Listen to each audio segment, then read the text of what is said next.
Baltimore and W. Dennis Pitt is with us tonight. Luke Jones riding shotgun. Dennis Pitta. It has been so long.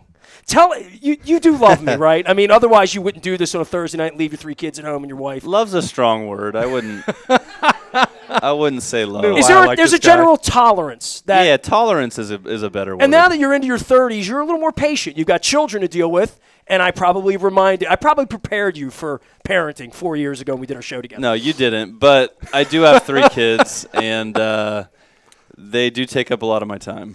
They do. Yeah, they do. We have twins, 1-year-old twins. So someone said to me at the Halloween party, because you host the Gridiron Classic with Goodwill, and we do that every single year, and I try to get the players on, and, this year it was kind of in the middle of a losing streak a little bit. There weren't as many players, but there's still like 8 or 9 guys out, and I had, Tucker hung out a little bit, and Lawrence Guy hung out. We had some fun, but it's a fun first event, but I do some radio. Dude, I did not have the heart to go up to you with a Caesar salad, trying to eat. You had one on left leg, one on right leg. Mateus chasing a little one around. And I'm thinking, remember those nights when Joe and Dana and, you guys would just show up and kind of – that was before the Super Bowl, right? Now things are a little more complex for you, right? It was a simpler time, for sure.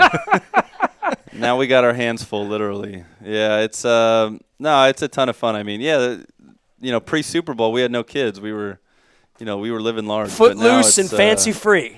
Now we don't run the house anymore. People say to me, they say, why didn't Joe Flacco and Dennis Pitta come out more often like they used to? If they sold out. And I'm like, do you know how many children they have? I mean, do you know one of them was hurt last year and the other one's been hurt for 2 years and been in, so. Do you know how expensive babysitting is these days? It's outrageous.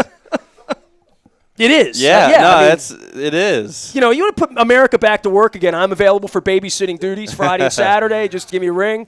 I probably will corrupt them. You would not trust me. No, I would be really good with your kids. Not a chance you would be my babysitter. There's no way. My son is older than you, and look at how he turned out. Look at how he turned out. Yeah, he turned out fine. He's fine. Everything's fine.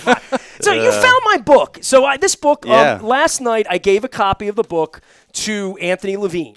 He joined us out at Christopher Daniel last night. We've been swabbing. It's my 25th anniversary on December 13th of this month. I thought Zach Orr was coming out last night. Zach did come out. He was there too. Zach already had a copy of the book. So I'm trying to celebrate my 25th anniversary in style this month by having as many people out as I can, as many shows as we can do, to thank, first off, all of our sponsors. Chris has been great to us here at Greenmount Station. But, my wife's been struggling the last couple years. We haven't been able to get out as much as we can. I've told all the players, just one time this year come out. So tonight is Dennis's night. And you're all here, and you got to see the Christmas lights in Carroll County. So, but I did give a book last night to Anthony, and he was digging it and checking it out. And you came in, and the book that Peter brought 2 books in, and Zach already has the book. So it was in my bag. I left it here, and I thought, I'll give it to someone. And no one saw it. And Dennis sits down. He's like, hey, this is your book. I'm on the cover. I don't have a. How could you not have a copy of the book? Because you never gave me one. Oh, that just can't. I'm looking at a picture of Marshall Yonda with no beard.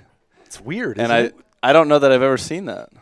You don't remember How long ago was that? Let me see the picture. It might have been it's right there.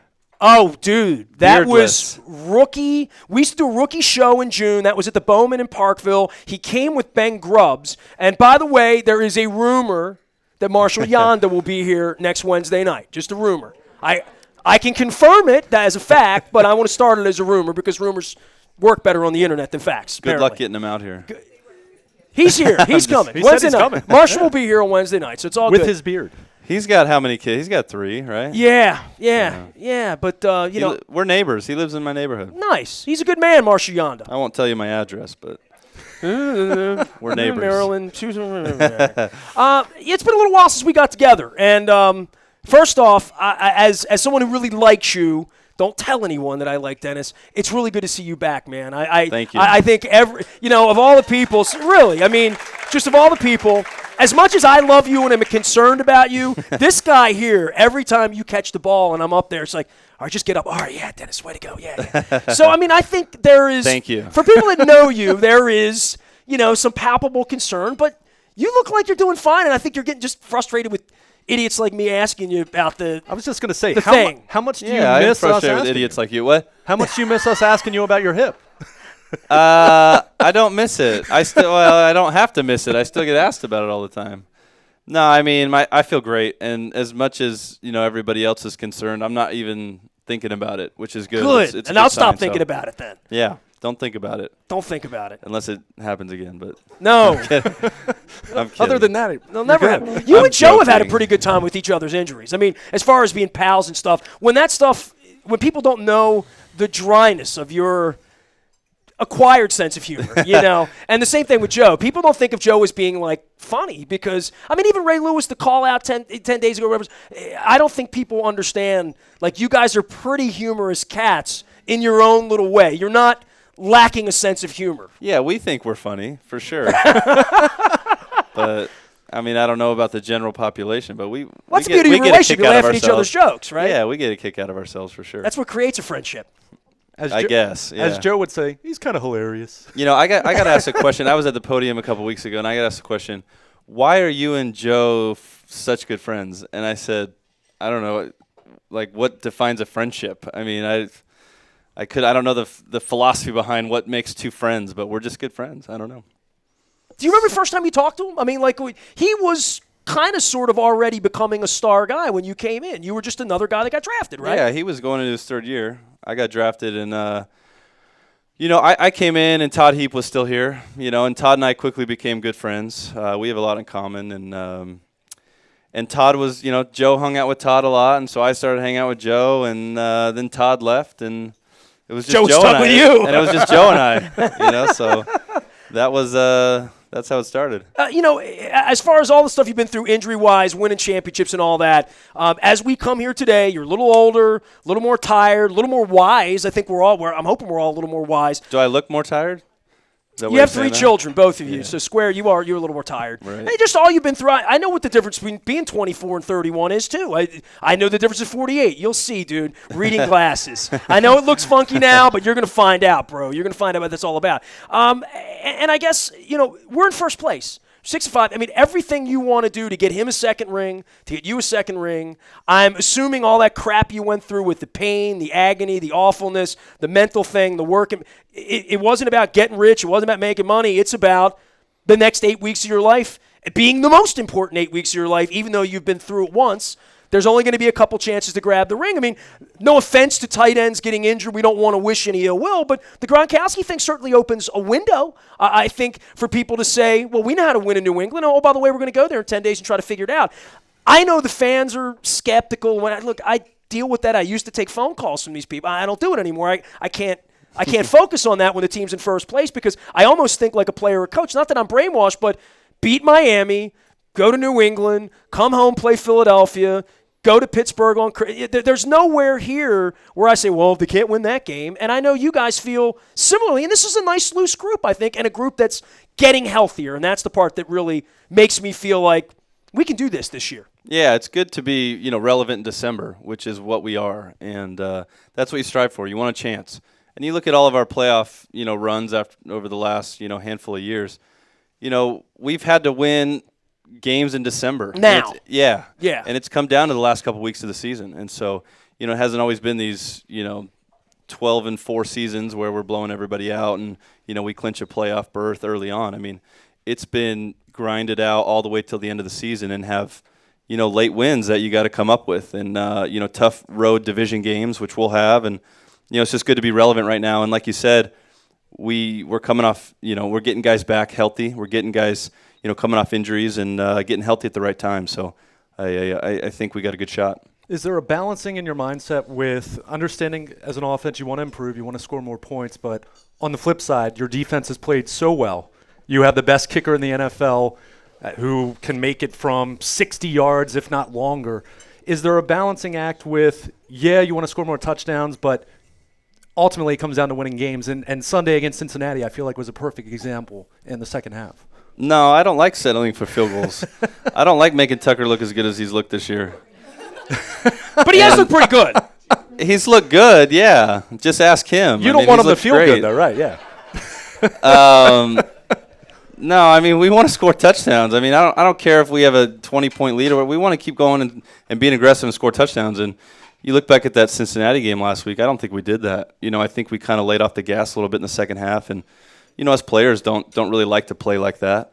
You don't want to just hang on for victories. I mean, we have a great defense and obviously good special teams. And, we're going to win games, because of those units. But, offensively, we don't want to just manage the game and hold on. We want to score points. And, hopefully we can do that moving down the stretch. You've had some early drives where it's like boom, boom, boom. Yeah. And we want to see one of those a quarter, right? And so do you. I know you feel like you haven't played even a really good game yet, honestly, offensively, where like the penalties, the moving the chains. Okay, we settle for a field goal every other drive, but we're scoring enough. And I feel like the frustration for the veteran guys, for you, for Joe, for Marshall, for Steve, for the guys that have been in these things where the trains are running on time. I know when you guys get into that sugar huddle and Joe starts commanding the engines and you're not huddling up and other teams can't get subs in and out, there's something about the flow of that, especially at home. Now, I don't know, in Pittsburgh, New England, we're going to take it on the road. Cincinnati might be quiet at the end. I think the winter, and you'll laugh at this, but winter games are less noisy as a visiting fan because people have gloves on and it's just not as loud. It just literally isn't as loud as it is in the summertime. I think you guys might be able to operate that on the road successfully, but there's enough veteranship there, and there's enough people that have felt what that feels like to know, well, we had it on this drive, how do we keep it going? And I think that's the frustrating part for the fans. Yeah, I mean, I would agree. We share in that frustration. As somebody who runs routes and catches the football, we just want to spread out and hurry up and do that all game long. We feel like we've been successful with that. I think coaches don't always want to take that approach for whatever reason. I think here in Baltimore we've had the mantra of, play defense first and, manage the game offensively and not lose it. I don't necessarily like that philosophy. I want to go out and up-tempo everybody to get in 2-minute mode and throw the ball over the field. And, that's what I would do if I were a coach. But, and I think you can take advantage of defenses that way because, they have to, show their hand a little bit more and show their coverages, and you can really start to pick them apart. But, it's easy to say. It's not always easy to execute, especially on the road like you mentioned. But I personally think we should do more of that. So that's my opinion. Well, I think the big key is to get you a touchdown. Yeah. Right? I mean, you're leading the team in receptions. I mean, have you bugged Joe? Have you lobbied at all that, hey, we're in the red zone, we want to score more touchdowns? No, I'm your boy. Yeah, no, I would love a touchdown. Yeah, it's been a while for me. How's that going to feel? I don't even have a end zone target this year. Did you know that? I don't know that yet. Yeah, I don't. So it's fun. It's a good time. Man, I brought up a sore subject. No, I mean. You've always been such a stats guy. I mean, that's what I've always loved about you. I mean, I don't listen. At the end of the day, as long as we're winning games, it doesn't matter. I guess that's the political answer, right? But are you happy with how you're playing? Just to a personal level, like, do you feel like I feel as fast, as good, as open, and probably smarter in 16 than you were in 10, 11, and 12, right? Yeah, I do. And I feel like I'm moving great and the way I want to and running as well as I ever have. I feel good physically, and I feel good with where I'm at. I just don't think offensively as a collective unit we are giving ourselves as many opportunities as we should. And, like I said, we're settling for too many field goals. We're not getting it down into the red zone where we need to be and not getting opportunities to take shots into the end zone. Way too many 40 and 50-yard field goals for Tucker, which, he's made a lot of them. But he is a self-confident man. Yeah. As he sips on his drink. Dennis Spit is out. Is that a surprise to anybody? Not at all. He was singing Christmas Even if he Carol missed yesterday. all the kicks, he would still think he was the greatest ever. Well, that's what allows him to do it. I know. You're pretty good at tight end, right? What? No, you're pretty good, right?